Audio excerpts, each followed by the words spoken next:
Welcome back to the Planet Elevate AI podcast, where we explore the people, ideas, and technology reshaping our world. I'm your host, Imran Kadri, and today we're diving into one of the fastest growing frontiers in AI, for personalized education. My guest today is someone who has been leading the change. be- My guest today is someone who has been leading the charge long before AI in learning became mainstream. He's the founder and CEO of Thinkster Math, an AI-driven tutoring platform used by students in more than 30 countries. Thinkster blends elite human tutoring, world-class curriculum, and a patented AI-driven knowledge acceleration engine, delivering learning experiences with verified, auditable, and guaranteed outcomes. Raj Valli is not only a pioneer in EdTech, but also a passionate advocate for teaching kids to think, not memorize. With a background spanning global leadership roles in marketing, industrial technology, and bioproduction, and with credentials from IIT, the University of Maryland, and UVA, he brings a rare combination of business, science, and educational vision. Raj, it's an honor to have you here. Welcome to the show. Thank you, Imran. Thanks for having me on the show. Brilliant for you to be here.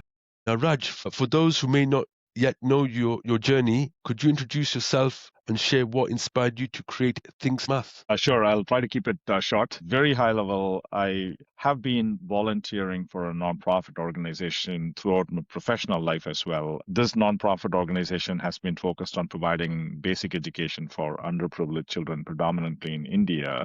So as I was navigating my professional growth journey across 3 continents, 12 different industry verticals, I realized that education had not changed for almost a century.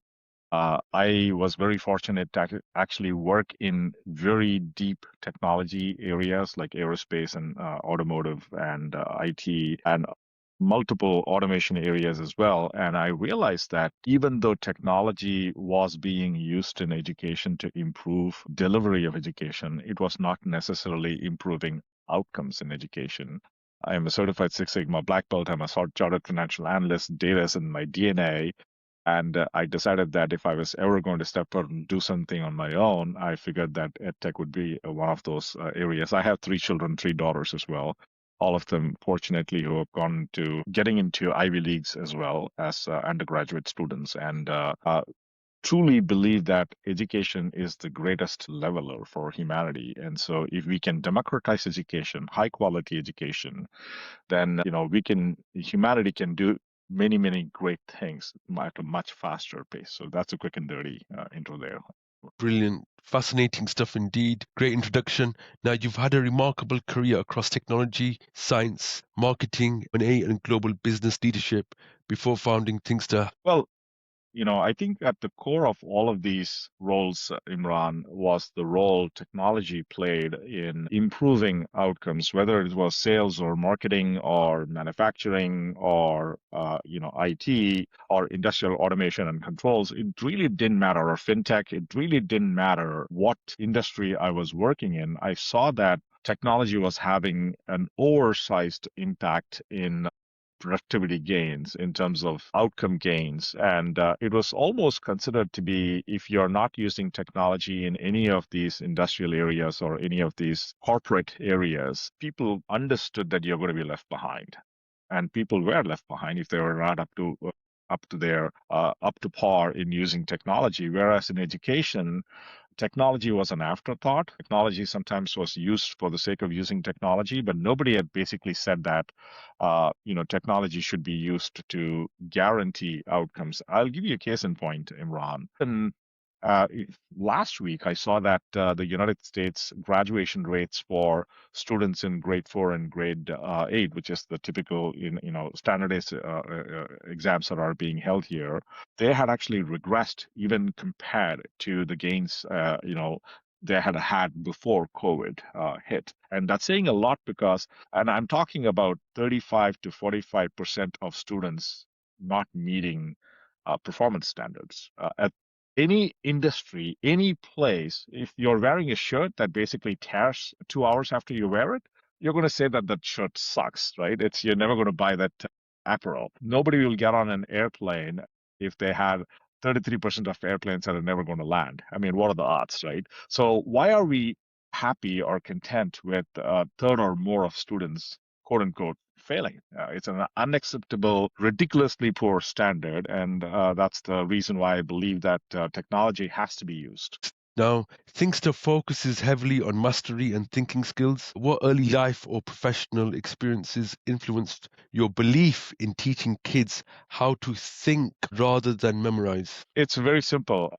I think that anyone who learns anything from first principles, where you understand your foundational logic, should be very successful, because what happens is that once you understand the foundational first principles, you become confident about using these foundational first principles to have an impact in areas outside of what you have learned. In other words, the applied capability of what you can do with that information enhances significantly. The biggest reason why I started believing in this is because when I was in middle school, I was struggling with math. I was struggling with sciences. And I had a good friend of mine who basically taught me about this concept of first principles, which for me, up until that time, I felt like education was all about rote memorization and rote learning. And I was struggling because I couldn't memorize things if you gave me $1 million. And so I realized that learning became a joyous experience once I figured out that once you understand the first principles thinking, you don't have to memorize things. You only need to logically interpret, which means that that knowledge is with you for the rest of your life. And I'll simply give you one example, or two examples actually. If you think about how people learn how to ride a bike, if you think about how people learn how to swim, they're not memorizing things. It just comes inherently. So even if you have not ridden a bike for like 15 years, if I gave you a bicycle, you get on a bike, maybe a little wobbly for the first few minutes, but after that, you're on your own. That means that that skill is innately in your body. It doesn't matter how long the distance between riding a bicycle can be 15 to 20 years. It doesn't really matter. If people can learn anything in life, like the way they learn to swim or learn to ride a bike, magic happens, right? And that gave me the confidence that if we take that same approach, then we can have a significant outsized impact in not only learning outcomes, but what students think about the learning process per se. Now, Thinkster has grown internationally with strong customer loyalty. What do you believe makes the Thinkster experience so uniquely sticky for families and learners? Very simple. I think families want a trustworthy partner. If you look at what parents do, I have done this, and I send my kids to school when they were young because I trust the school, I trust the principal, I trust the teachers.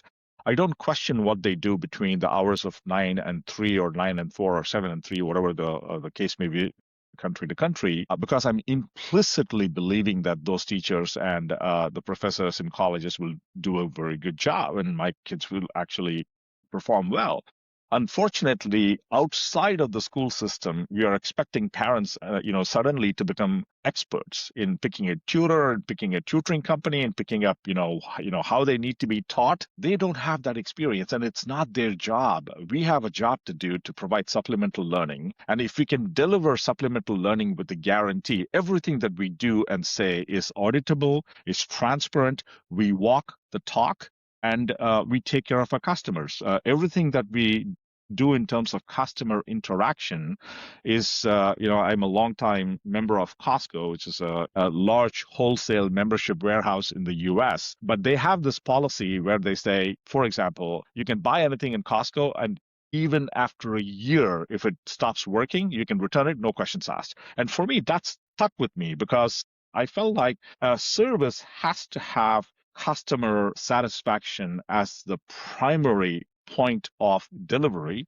Learning outcomes, all the other things that are going to be supporting that is obviously going to be very important. But if we take care of our customers, if we treat them right, we give them the guarantees that they're expecting to have. In our case, we guarantee learning outcomes or money back. And guess what? Nobody has asked for money back because everything that we do is extremely transparent. We simply say, hey, we give you a performance guarantee. You do X, Y, and Z, and results are going to come. There is no chance that you will not get the results, right? It's like going and telling me that if you are my fitness coach, Imran, and you say, Raj, I want you to work out 4 times a week, make sure you're eating right and not binging on ice cream and donuts every day. What are the odds that I am not likely to get fit? We are saying the same thing. We are going to make students math fit if they do things they are supposed to do. That's it. It's very simple.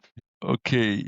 So now moving on to the main part of the podcast, which is all to do with AI and the impact of AI. Thinkster has been using AI long before it was fashionable. How has AI evolved within the platform, and what does hyper-personalization look like in 2026? Okay. Very good question, Imran. Yes, we have been in AI since 2018. We acquired a company in 2020 in the AI space, and we are building constantly more and more with AI. I would say that the biggest difference between what used to be possible with AI in 2018 and today is the flexibility of tools that are available to access AI models and AI systems. That has increased quite a bit. It has also increased the noise level of what people think of AI. Lots of companies may have a simple handshake with a large language model like ChatGPT from OpenAI, or something from Facebook or something from Google, Gemini, or any of those things, and they call themselves AI. I think the biggest difference is to use AI in a memory intensive manner and not in a transactional manner, so you can increase learning outcomes. So I'll just double click on that for a second, right? Most large language models, when you actually start interacting, I'm pretty sure all of you and the listeners will actually have this experience. You start chatting with AI, after like 10 minutes, it has forgotten what you said 10 minutes ago, because you have to re-remind the AI to remember the things you actually told the AI. Most large language models don't have that capacity to remember things. Our patents focus on making sure that, you talked about what is hyper-personalization. It's basically having a machine that's personalized for every student, that remembers how that student actually is doing, has done, the problems they've actually had 6 months ago, 8 months ago, 2 days ago, and how it uses that information to provide what the student is supposed to do an hour from now, 2 days from now, at keeping in mind that whatever the AI is recommending has to be so uniquely customized to a student that they actually have a joyous, enjoyable, very positive, emotional learning experience.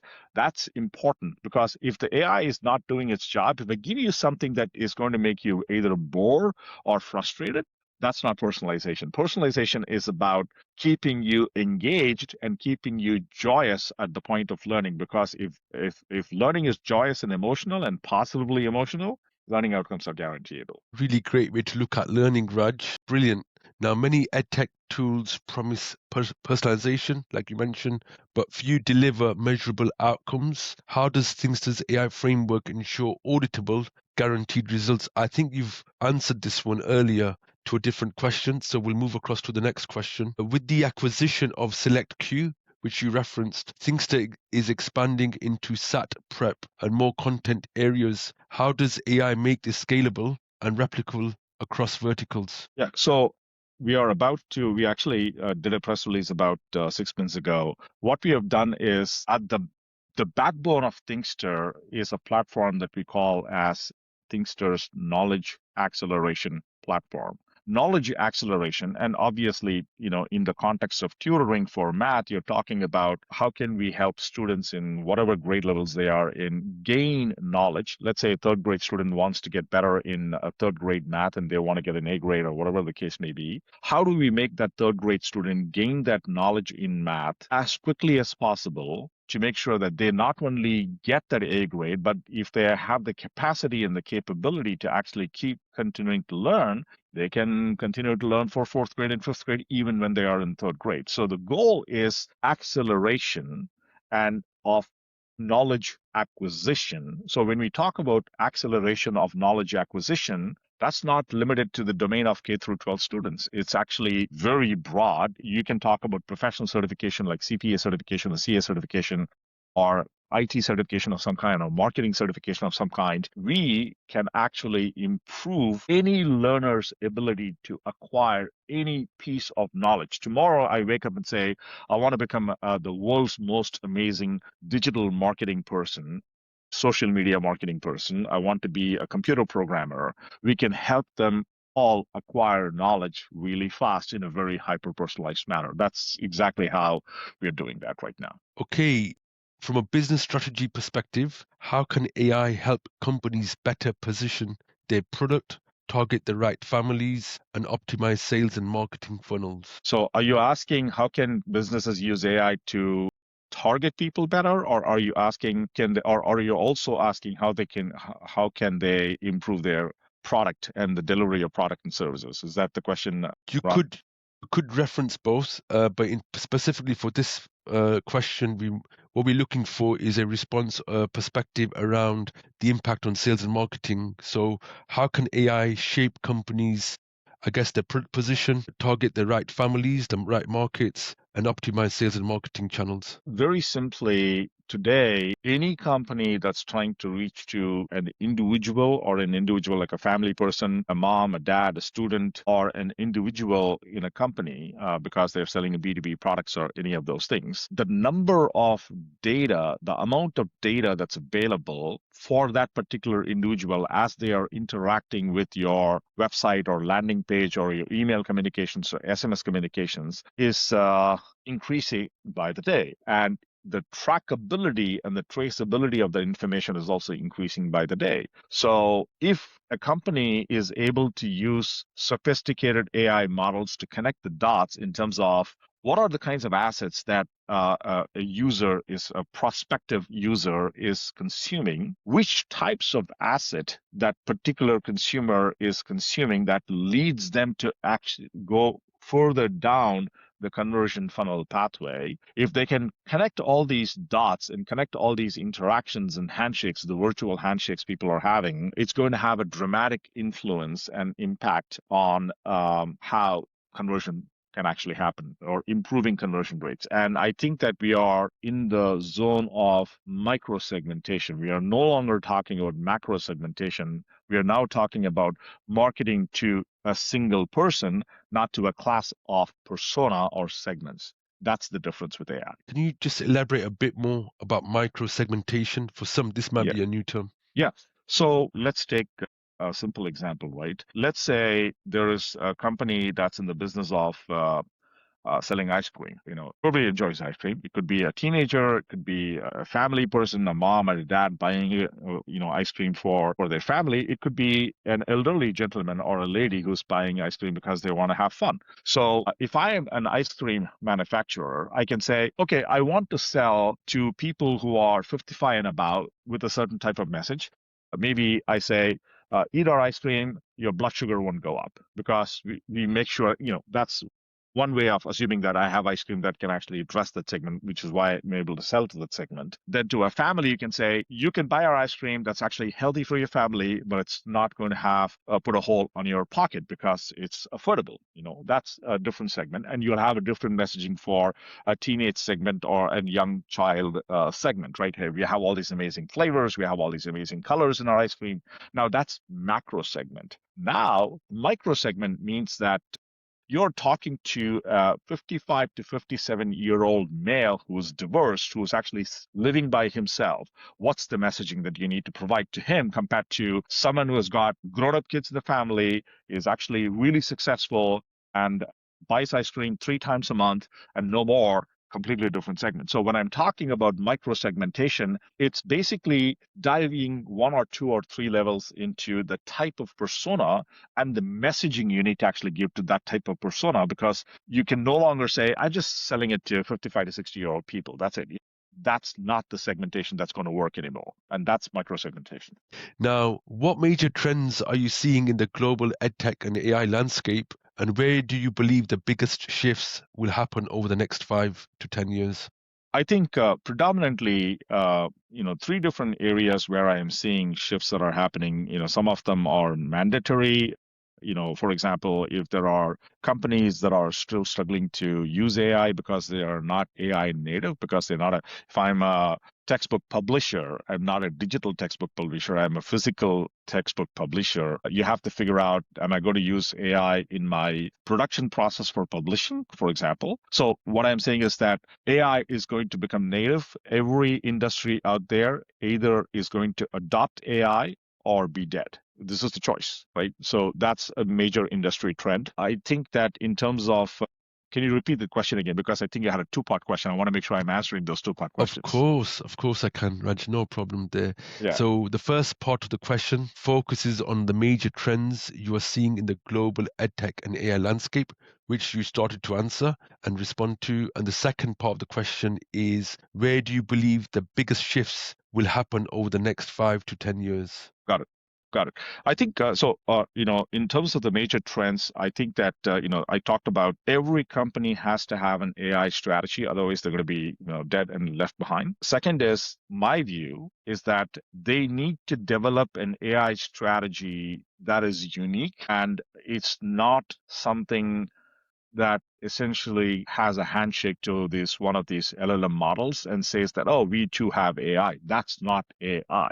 That's like trying to say, uh, I can go to the store and buy a MacBook, and buying a MacBook is going to give me access to computing capacity that's going to make me differentiated. Well, everybody else can do the same thing. So when I talk AI, I think AI has to be differentiated, which means that the outcomes are discernible. So that's the big trend. I think there was a lot of noise with AI. Now there was a time when people didn't understand AI. Now everybody understands AI, but I think people are swayed by the sizzle and they have to be swayed by substance. So they have to have substantive impact driven AI capabilities that they have to. That's a big trend. I think that in terms of education, a lot of people are over indexing on AI and they're over indexing on the capability of AI. I talked about this in another conversation. Artificial intelligence doesn't exist without actual intelligence, meaning you need actual intelligence of human beings to say if the output that's coming out of AI systems is good or not good. That means that the AI systems, artificially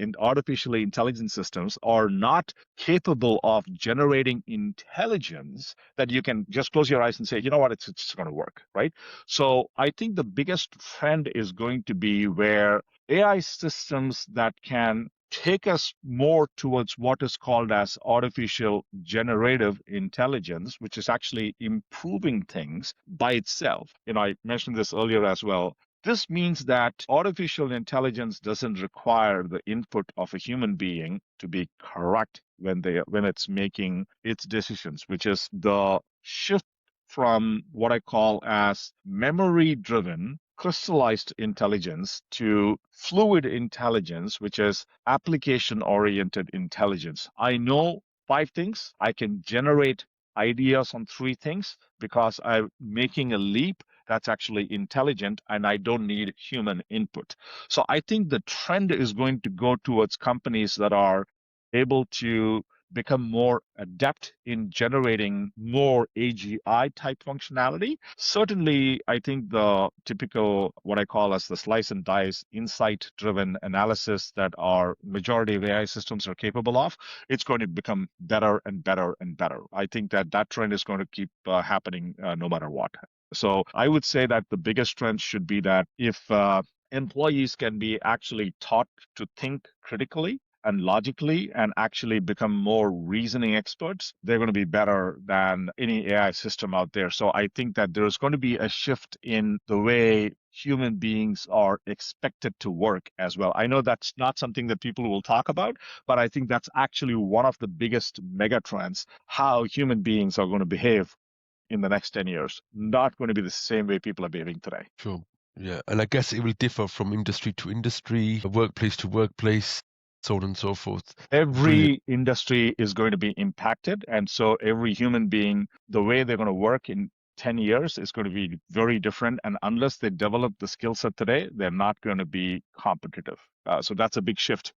dramatically big shift, in my opinion. Fantastic, thank you there. Now I'm just going to go back to our earlier conversation about, you were inspired through traditional improvement techniques. You mentioned Six Sigma. Where do you see the role of AI in terms of continuous improvement and continuous learning for that matter? Very good question. I think because of AI, Six Sigma is all about operating technically outside the bounds of Six Sigma, which is you're having less than 34 defects per a million of whatever you produce in general. For those of people who are listening here, just as a quick, a sampling of what Six Sigma is, I think AI systems are capable of helping human beings identify those Six Sigma type items, if I can call it that. For example, we talked about micro-segmentation, behavior segmentation, what kind of messaging needs to be there, what kind of personalized messages can be sent.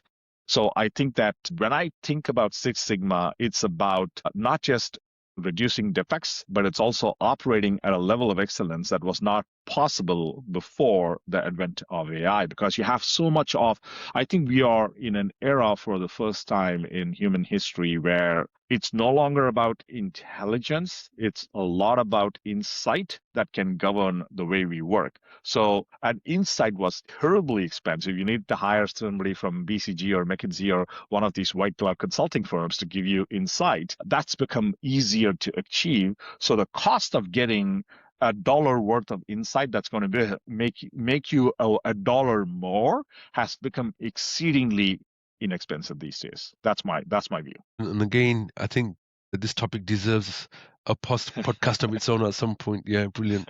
Okay, we're just coming over to the quick fire fun wrap segment. So if you could instantly master any non-math skill through an AI tutor, what would you choose? If I can instantly master a non-math skill, yeah, I would like to honestly learn an instrument that I can play, like a violin or something. Yeah, it'll be great if I can do that, like magically like that. Do you currently play any instruments at all, Raj? I do drumming. You just have to ask my wife and my children, because I bang on anything that's available. Brilliant. Anything Indian like dolls, drums?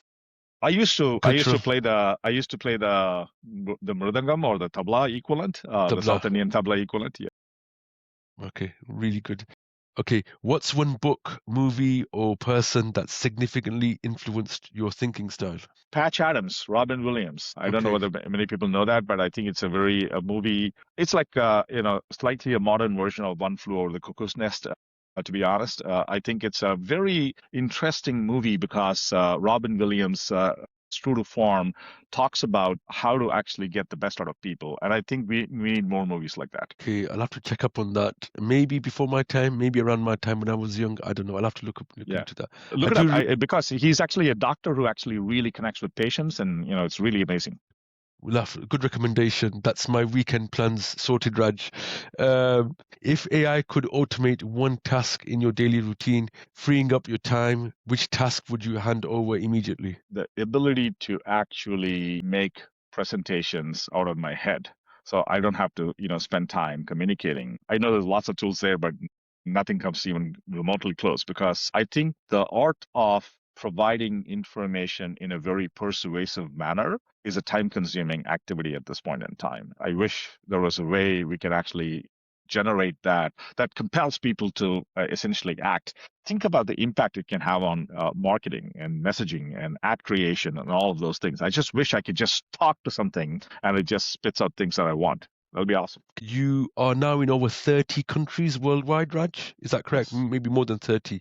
Yeah. How have you managed to achieve that in a short space of time? Honestly, by doing nothing, other than making sure that we deliver absolutely fantastic, amazing, high-quality experiences. I've actually had parents, write to us from Chile and Thailand and places that we don't even actually operate out of. And I asked them, how did you get to know about us? And they said, oh, I saw you about, I saw some article about you in a blog, or somebody talked about it. Some expat talked about something about Thinkster.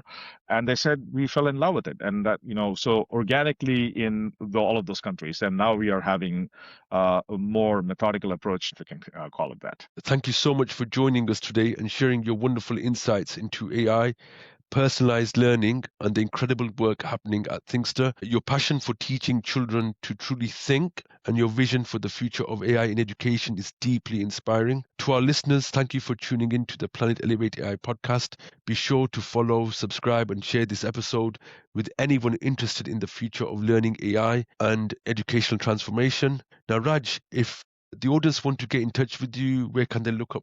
People can write to me directly at raj@hellothinkster.com, and they can find me on LinkedIn. And there are multiple other ways of reaching out to me, but those are two things people can do immediately. We'll put the details in the show notes below. Raj, once again, thank you for your time and your massive contribution today. And as always, elevating you to success. Thank you, everyone. Thank you.